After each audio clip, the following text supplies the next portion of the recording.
A continuación les presentamos Hablemos de Reumatología con Fundación FER, un programa de la Fundación Puertorriqueña de Enfermedades Reumáticas.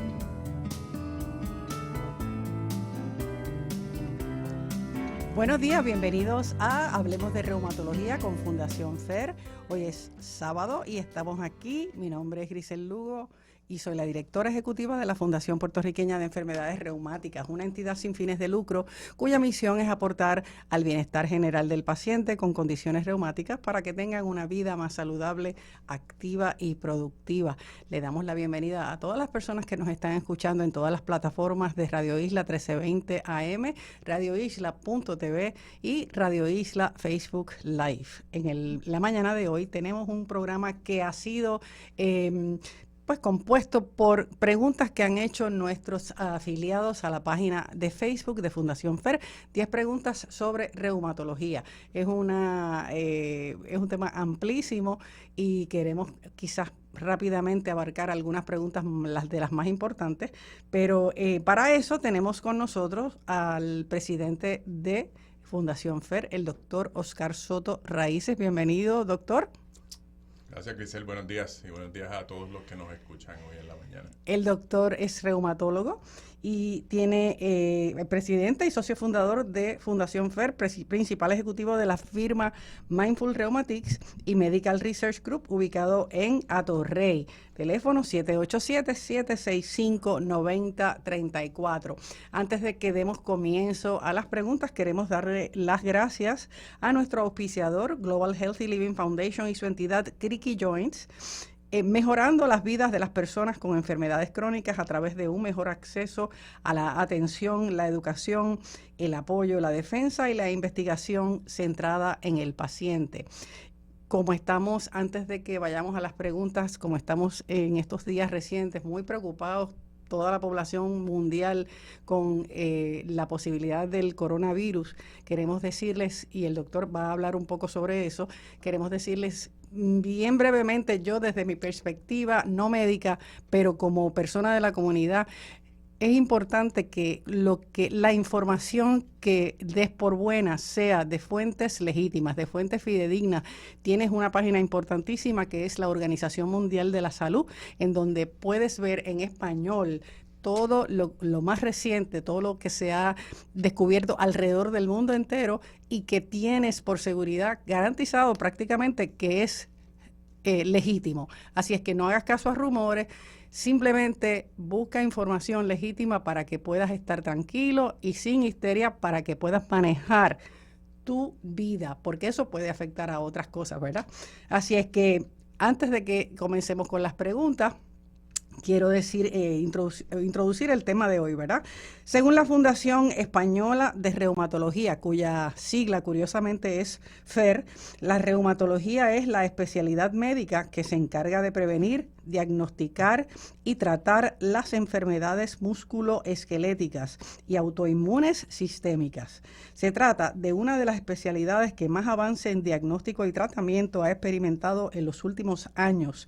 En la página web en español de la Clínica Mayo dice algunos de los signos y síntomas, que eso fue de hecho algunas de las preguntas que nos hicieron, más comunes de la artritis afectan las articulaciones.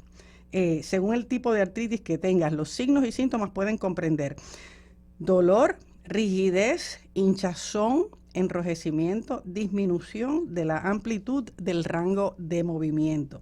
Si usted ha tenido alguno de estos síntomas por tiempo prolongado, pregunte a su médico de cabecera si debería visitar a un reumatólogo. Y rápidamente vamos a comenzar con nuestras preguntas del día de hoy, que tenemos, ¿verdad?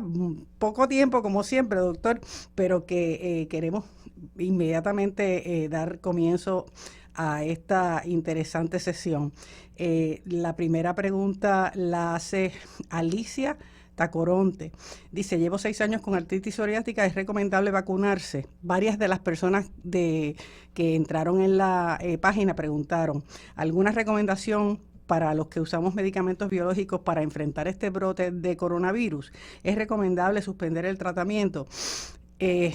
También para influenza, María García Hernández e Ivette Santana. Cuente, doctor.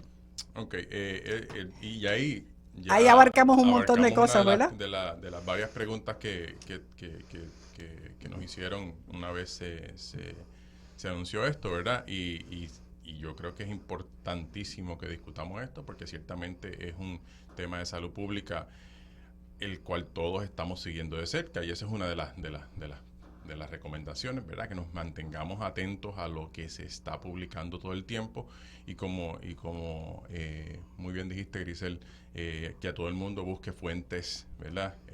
Buenas fuentes de información sobre lo que está pasando, pero es importante, y cuando hablamos de coronavirus, hablamos de influenza, hablamos de distintos virus similares en ciertas formas, pero distintos también. Algunas cosas como la influenza ciertamente las podemos evitar. Así que es importante que los pacientes entiendan que se deben, no que pueden, que se deben vacunar en contra de la influenza. La influenza no es una vacuna viva, atenuada. Los pacientes que están, por ejemplo, en biológicos, medicamentos biológicos, deben evitar vacunas vivas atenuadas. La influenza viene una vacuna que se pone en la nariz, que usualmente se usa para niños, que esa se debe evitar, pero las inyecciones sí se pueden poner. Algunos biológicos podrían, especialmente Rituxan o Rituximab, bajar la respuesta o crear una respuesta un poquito disminuida de la vacuna, pero eso no quiere decir que el paciente no se la deba poner, se la debe poner como quiera. Lo que quizás debes esperar un tiempo después de la infusión, porque esto es un medicamento intravenoso para ponerse la vacuna. De todas formas, recomendamos que los pacientes se vacunen. La influenza también acarrea mortalidad, especialmente en pacientes de edad avanzada y en pacientes que están en biológicos, así que es importante que se protejan en contra de esto. Y en cuanto al coronavirus, simplemente tenemos que tratar de seguir las recomendaciones generales que se han estado publicando. Simplemente el lavado de manos, ¿verdad? Por 20 segundos al menos. Tratar de evitar sitios muy congestionados, especialmente los pacientes que están en biológicos. Y especialmente evitar gente que está enferma. Estar muy pendiente de los síntomas, fiebre, tos, fatiga, problemas respiratorios, son las cosas que los pacientes tienen que estar muy, muy conscientes. Y hay cosas que son, ¿verdad?, que se nos escapan a veces, y es lo importante. Una de las cosas importantes antes de eso es que el paciente que tenga síntomas es el paciente que más se debe proteger. Así que más que uno protegerse con una máscara, una mascarilla, que ya se está agotando en todos sitios porque todo el mundo se quiere poner una, el paciente que está enfermo es el que se debe poner la mascarilla. Es la forma más eficiente de evitar el contagio, ¿verdad? Y lo otro que ciertamente se está hablando en todos los medios, tratar como se puede el virus también adquirir de una superficie. Lavarse las manos es importante y uno no llevarse las manos a la cara. Eso es bien difícil de hacer, pero es importante que si tocamos superficies, especialmente en sitios públicos, no nos tratemos de lavarnos las manos luego de o tener un sanitizer, ¿verdad? Que tenga por lo menos, se recomienda más de un 60% de alcohol y tratar de no llevarse las manos a la cara. Es importantísimo que tengan en cuenta que es sencillo y son reglas casi prácticamente de sentido común, ¿verdad, doctor? Lavarnos las manos es algo que no es nuevo. Esto no es por el coronavirus ni por la influenza. Esto es porque hay que hacerlo generalmente por higiene básica. Claro. Y esto es algo que a veces se le olvida a las personas que tienen que hacer todos los días, lavarte las manos una vez que terminas de hacer X o Y cosa, y especialmente cuando estás en sitios públicos, ¿verdad? Cuando vamos a comer, siempre cuando vas a comer, pues lavarte las manos. Y si no tienes, pues una toallita que tenga sanitizer para poder quitar eso que tienes ahí. Bueno, doctor, también una recomendación muy importante cuando hablamos de las páginas de información, creakyjoints.org.es, creakyjoints.org.es tiene un artículo extraordinariamente bueno con toda la información en español.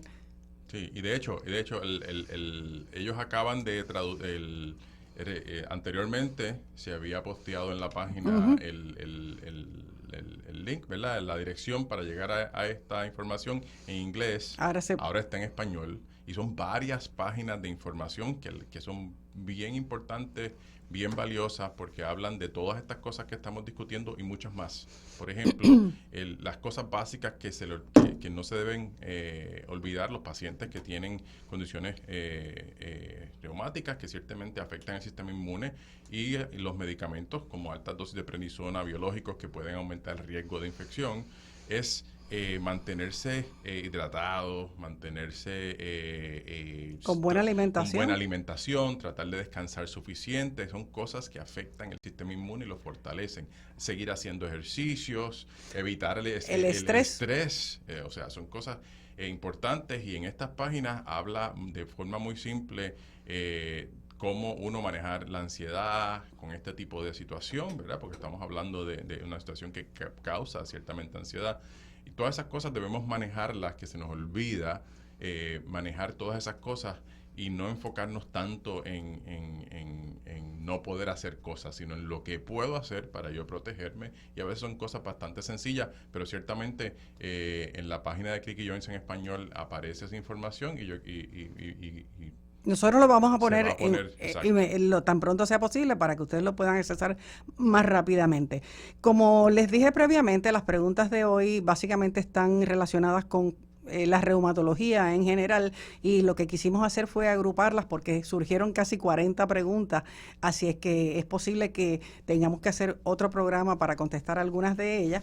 Así es que lo más importante es que entiendan que si hoy su pregunta no se contestó, la vamos a tratar de contestar en la página o en otro programa en el futuro, ¿verdad? Así es que ahora vamos a hablar de, estas próximas preguntas van a ser relacionadas con el lupus.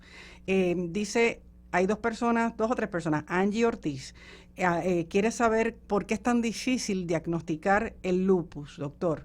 Sí, como hemos hablado en otras ocasiones, es una condición muy compleja. Los laboratorios nunca son definitivos, o sea que no la diagnosticamos solamente con laboratorios, sino con un conglomerado de cosas, ¿verdad? Síntomas, manifestaciones como manifestaciones en piel, articulaciones, y laboratorios. Ciertamente buscamos marcadores de inflamación, buscamos anticuerpos, pero es una condición autoinmune que puede afectar pulmón, riñón, articulaciones, piel. Por eso es tan complejo. Es recomendable que nadie trate de autodiagnosticarse, ¿verdad? El ANA positivo, que es lo que muchas veces se hace como prueba de screening o discernimiento, no es una prueba diagnóstica, o sea que se ven muchas otras cosas. Por lo tanto, si uno tiene realmente dudas, o si uno tiene un ANA positivo, lo que tiene es que hablar con su médico, y si estas pruebas las hizo el médico primario y hay dudas, pues que consultar a un reumatólogo para que haga toda la batería de pruebas y el examen clínico y las preguntas apropiadas para hacer el diagnóstico. Doctor, pregunta también relacionado con lupus, Yaleska Colón, dice que alguna recomendación de tratamiento que no sea el metrotexato. Sí, y plaquenil. Y plaquenil, exacto. Plaquenil es una de las cosas más comunes que usamos, y yo sé que una de las preguntas habla de alguien que tuvo problemas con plaquenil, una reacción fuerte de piel, Steven Johnson, a plaquenil. Y estas cosas pueden ocurrir. No es que plaquenil sea un medicamento que comúnmente cause esto, no es un medicamento que se tolera muy bien. La gran mayoría de las personas lo toleran sin problemas.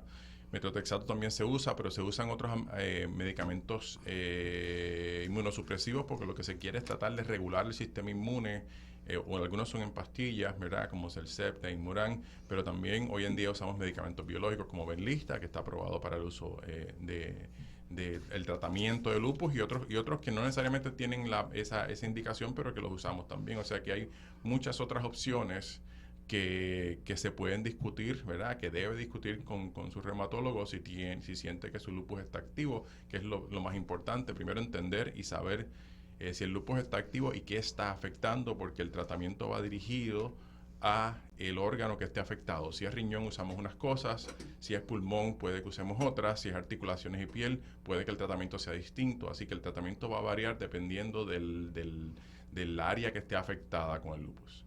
La siguiente pregunta, Glenda Liz Rosa, está relacionado con los niveles de proteína altos, que dice que le podría ayudar a mejorar estos niveles para que sus riñones no se afecten. Ella está preguntando porque tiene una hija de 21 años diagnosticada con lupus eritematoso sistémico. Sí, y ahí, una vez más, como mencionaba, cuando tratamos lupus y lo que está afectado es el riñón, nos enfocamos en riñón. Y quizás estoy asumiendo porque no tengo toda la información del caso. Del paciente. Pero algunos pacientes que tienen afectado el riñón se ven aumento en proteínas en la orina, no en la sangre. Si estamos hablando de sangre, estamos hablando de otra cosa, pero vamos a asumir que lo que hay es proteinuria, lo que llamamos proteinuria, que es aumento de proteína en la orina, que se ve cuando el riñón está inflamado o afectado, lo que llamamos una nefritis lúpica. En esos casos hay tratamientos que se dan específicos para bajar la inflamación en el riñón, que son dirigidos al sistema inmune, y se usan también otros medicamentos que son antihipertensivos o medicamentos que se usan en otras ocasiones para bajar la presión, también para tratar de controlar un poco la proteína. O sea que hay varias opciones.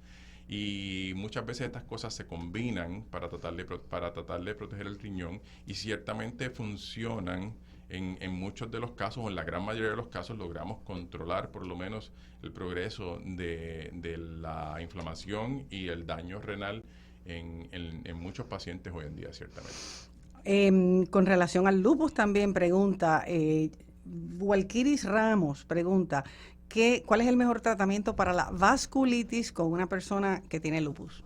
Y esa es otra de las posibles manifestaciones, y como ven, una vez más, esto es lo que hace tan complicado el lupus. Las manifestaciones pueden ser muy variadas. Cuando hablamos de vasculitis hablamos de inflamación de la vasculatura, de las arterias, de las arterias más que nada. Y no hay un tratamiento específico para vasculitis en lupus, pero sí hay cosas que intentamos, y pueden ser varias. Desde quimioterapias como Citoxan, medicamentos como rituximab, que usamos para artritis reumatoidea, y otro tipo de vasculitis que también a veces lo intentamos para lupus, pero también algunos de los inmunosupresivos. O sea que no es tan fácil contestar la pregunta porque varía de paciente en paciente dependiendo cuáles son las manifestaciones de la vasculitis, porque la vasculitis, como les dije, es una inflamación de las arterias, así que dependiendo el área en donde esas arterias están inflamadas, tomamos la decisión de cuál es el tratamiento más apropiado. Varias personas que están preguntando que tienen lupus, como Rosy Torres, Mili García, están preguntando sobre el síndrome Sjögren's, ¿cómo se puede tratar el síndrome Sjögren's? Y igual es otra condición autoinmune, a veces relacionada al lupus muchas veces. O sea, y cuando hablamos de Sjögren's primario y secundario. Puede existir solito y ser una condición que a veces pasa desapercibida porque muchas veces es bastante benigno. Lo que el ataque autoinmune es usualmente a las glándulas que producen la saliva y las lágrimas. O sea que los síntomas más comunes es resequedad en los ojos y resequedad en la boca. Pero puede también tener manifestaciones sistémicas como el lupus, puede coexistir o estar a la par con lupus o con artritis reumatoidea. Por lo tanto, se vuelve también una condición un poquito a veces complicada porque hay que poder entender qué es lo que está afectando y cuál es el tratamiento. Desafortunadamente, para la resequedad no tenemos muchos tratamientos. Sí hay cosas que usamos, una vez más, como prestadas de otras condiciones, pero no, la resequedad se trata, y usualmente no tiende a ser una cosa grave, pero la tratamos simplemente manteniendo la gente hidratada, usando gotitas artificiales para los ojos. A veces se hacen algunos procedimientos en los ojos también, pero se pueden usar algunos inmunosupresivos. No hay nada aprobado específicamente para Sjögren's. Sí se han hecho varios estudios con varios medicamentos y se van a seguir haciendo estudios. Hay mucho interés en encontrar medicamentos que logren controlar especialmente las manifestaciones sistémicas de Sjögren's, pero la gran mayoría de las veces es una condición relativamente benigna. Las próximas preguntas, y antes de eso quiero decirles a todos que este programa se puede ver desde el lunes en adelante en nuestra página de la Fundación www.fundacionfer.org, en la página de Facebook desde hoy mismo y en YouTube. Así es que para que las personas que quieran repasar la información, quieran compartirla o simplemente tenerla como referencia, pueden conseguirla en todas nuestras plataformas. Pregunta sobre artritis psoriásica de Keila Avilés. ¿Cuán grave puede ser la artritis psoriásica? La artritis psoriásica es una de estos tipos de artritis inflamatorias como que caen dentro de la, ¿verdad? Como la artritis reumatoidea, que puede ser el espectro de envolvimiento también es bastante grande, como ya ven que el tema de todas estas cosas autoinmunes hay gente que le da muy leve, hay gente que le da bastante severa. Así que puede ser severa en el sentido de que si no se diagnostica a tiempo, que ocurre muchas veces, y si no se trata a tiempo, la inflamación persistente en las articulaciones puede dañar la articulación, lo que lleva a deformidad y puede afectar la columna, así que puede también causar pérdida de movimiento, no solamente en las articulaciones en la periferia, como manos y pies, sino también en la espalda, ¿verdad? En la columna. Por lo tanto, es importantísimo los pacientes que tienen psoriasis, y tienen dolor, deben consultarse, deben buscar ayuda para ver si ese dolor o esa artritis que están experimentando, es inflamación, dolor, ¿verdad? Hinchazón, rigidez en las articulaciones, no está asociada a su psoriasis, no tiene una artritis psoriásica, porque el diagnóstico muchas veces pasa desapercibido, porque se toman como dos cosas distintas. El paciente no tiene que tener mucha psoriasis activa para tener artritis, y en ocasiones la psoriasis se controla, pero la artritis no, y por eso a veces se nos hace difícil hacer el diagnóstico. Por lo tanto, es importante que los pacientes que tienen psoriasis y tienen dolor, aunque la psoriasis esté controlada o aunque estén en áreas donde no se ve, siempre se lo comunica a su médico que tiene psoriasis o que tuvo psoriasis o que tiene historial de familiar de psoriasis, para ayudarnos a nosotros a hacer ese diagnóstico correcto y evitar que esto se vuelva una condición severa, porque podría serlo. Y le decimos a Keila Avilés y a Ana María Gómez, que también está preguntando sobre la relación de la espondilitis anquilosante y la artritis psoriásica, que tenemos varios programas en nuestra página, incluso uno de hecho específicamente que se llama ¿Por qué es tan difícil diagnosticar la artritis psoriásica? Así que les recomendamos, les exhortamos que los busquen para que tengan más información. Espondilitis anquilosante y artritis psoriásica. Y es ciertamente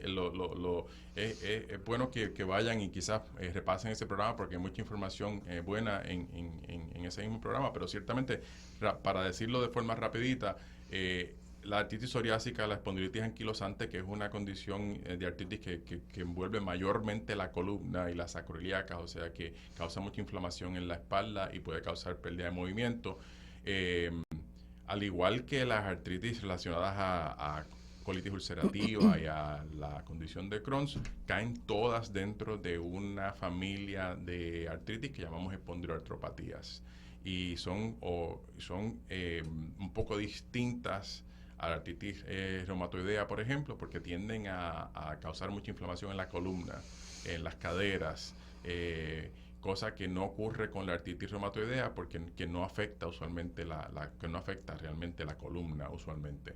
Por lo tanto, las aglomeramos de forma distinta, las manifestaciones son un poco distintas, pero el tratamiento a veces es parecido, y por eso las ponemos todas y reaccionan, y el mecanismo de patología, o sea, de cómo se comporta el sistema inmune causando esto, es bastante parecido. Por eso se habla de espondilitis anquilosante, artritis psoriásica, porque los síntomas y los signos que vemos, por ejemplo, en la afectación de la columna pueden ser parecidos, pero ciertamente en el programa que ya está grabado en la página, pueden repasar un poquito más sobre los detalles de estas condiciones. Tenemos como 10 preguntas solamente de artritis reumatoidea y nos quedan unos minutos, doctor. La primera, me parece, voy a mencionar las personas que hicieron preguntas sobre artritis reumatoidea: Ana Algarín, Inglis Blose, Glenda Collazo, Alexandra Bonano, María Millán, Verónica González, María Marrero, Yolanda Figueroa, Yamilet Emilia Seda. En términos generales preguntan, primero, ¿la artritis reumatoidea es hereditaria? Segunda pregunta, ¿puedo planificar un embarazo? Tercera pregunta, ¿los niveles de funcionamiento de los riñones están afectados por los medicamentos que consume? Dice esta persona, que es Glenda Collazo. Los alimentos que contribuyen a la información y el efecto del cannabis medicinal. Okay. Pues ya le digo, son 10 preguntas.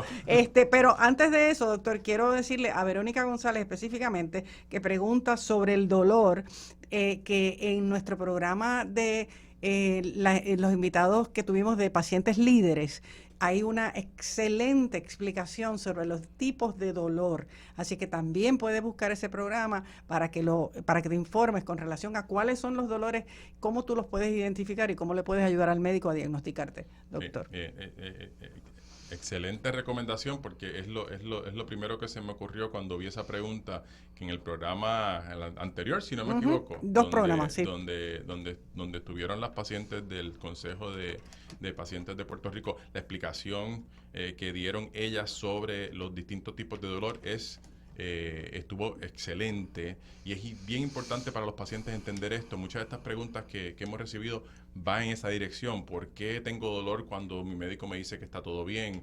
Cuando estoy usando medicamentos, cuando estoy en biológicos y todavía tengo dolor, porque no todo tipo de dolor viene del mismo sitio. O sea, la inflamación de la artritis puede estar muy bien controlada, pero uno puede tener dolor mecánico, dolor musculoesqueletal, y en ese programa van a entender las diferencias, porque no tenemos tiempo para discutirlo. No es una condición hereditaria, pero sí uno puede heredar la predisposición a tener la condición. Así que no podemos decir realmente que es hereditaria. Sí es importante comer saludable. Los alimentos, la alimentación, como hablábamos antes, es importante. El cannabis no tenemos suficiente información sobre eso, pero también tuvimos un programa, y también tuvimos un programa relacionado con eso, ¿sí?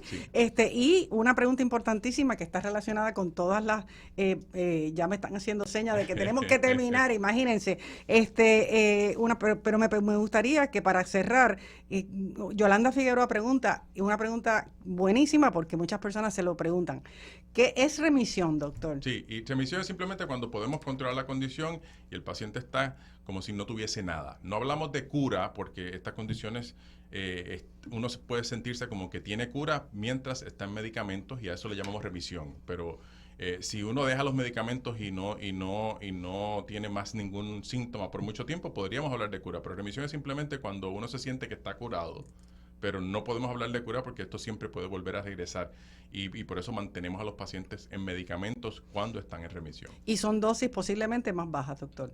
Sí. Y muchas veces simplificamos el tratamiento, ciertamente. Sí, para que la persona tenga, como nosotros, nuestra misión, que la llevamos a todas partes, una vida más saludable, activa y productiva. Así es que las personas que, ¿verdad?, nos hicieron todas las preguntas, como les dije al principio, y que no se han contestado en el transcurso del programa, queremos decirle que vamos a hacer todo lo posible por contestarlas un poco más adelante, ya sea en otro programa o en la misma página.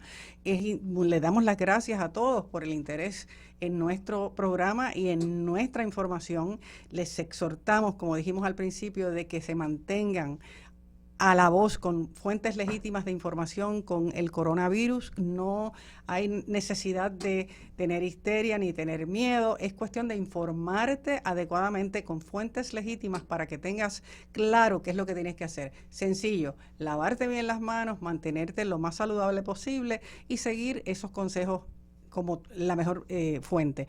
Gracias otra vez, doctor Soto Raíces, por estar con nosotros. Esperamos que el próximo sábado vuelvan a sintonizarnos. Mi nombre es Grisel Lugo y les deseo un excelente día.